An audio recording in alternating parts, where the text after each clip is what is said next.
just counted my keychain. I have a key to finance, a key to HR, a key to a room labeled executive comp, do not enter, but I entered once by accident.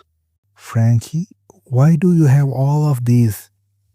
I don't know. Someone cloned a profile for me in 2020 and just kept adding things. Every time I needed one new door, they gave me the whole hallway. That's called permission sprawl. And it's shockingly common. Let's talk about why give them everything just in case is the security equivalent of leaving your front door open because a guest might want a snack at 3 a.m.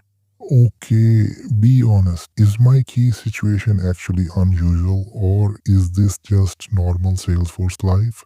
It is genuinely common, and there is a real survey data behind it. According to Salesforce Ben's 2026 Salesforce Admin Survey, only about 20% of organizations report very effective enforcement of the principle of least privilege. The idea that users should only have the minimum access needed to do their job, nothing more. The rest describe their enforcement as moderate, partial, or in some cases straight up admit to over permissioning users or not really knowing their own approach. So no, your keychain isn't a personal failing. It's industry norm, which honestly should worry us more, not less.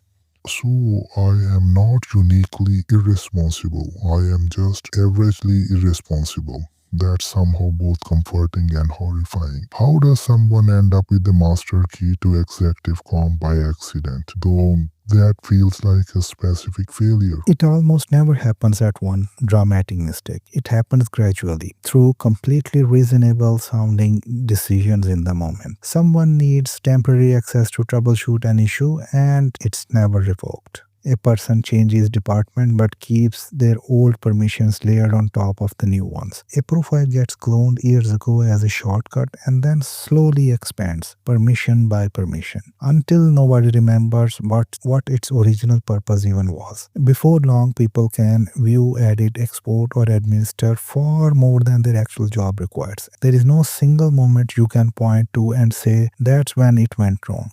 So it's not a heist. It's just administrative erosion, slower but somehow scarier. What's the actual fix here? Do I just take everyone's keys away and start over?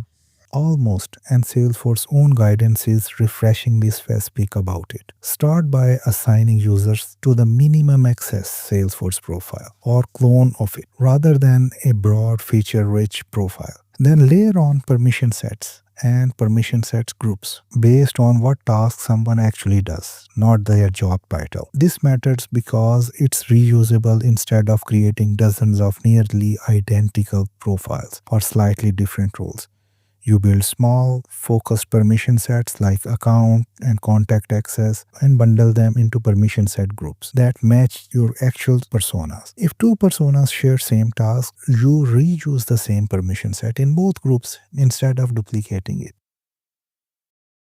So instead of one giant skeleton key, I get a labeled keyring with every key says exactly what door it opens. Revolutionary. Why did nobody do this for me originally? Last thing, once this is set up properly, is it a set it and forget it situation or do I need to keep checking my own keychain?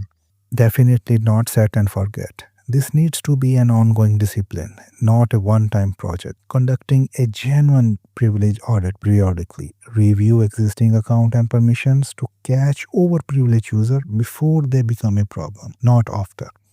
Deactivate accounts immediately for anyone who's left the organization or changed roles, since abandoned but still active accounts are exactly the kind of thing that turns up in a breach post-mortem. And there is a newer safety net worth knowing about. Salesforce introduced automatic permission set license removal when a permission set is unassigned, which closes one more gap where access used to quietly linger even after someone stopped needing it. So least privilege isn't a renovation, it's a maintenance plan. I need a ground shopper for my own permissions. Add it to the calendar right after the security physical. Frankie's lab notes. 1. Only about 20% of orgs report truly effective least privilege enforcement. So permission sprawl is generally the norm, not the exception.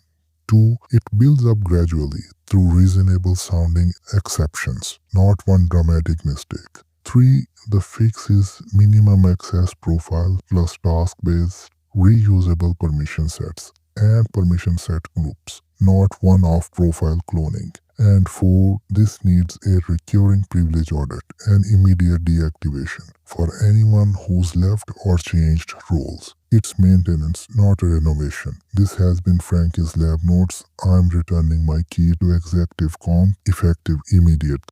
That's episode 9. Next time, Frankie needs to hide some very sensitive evidence from praying eyes in a lower environment. Enter Salesforce Shield and Data Mask. See you there.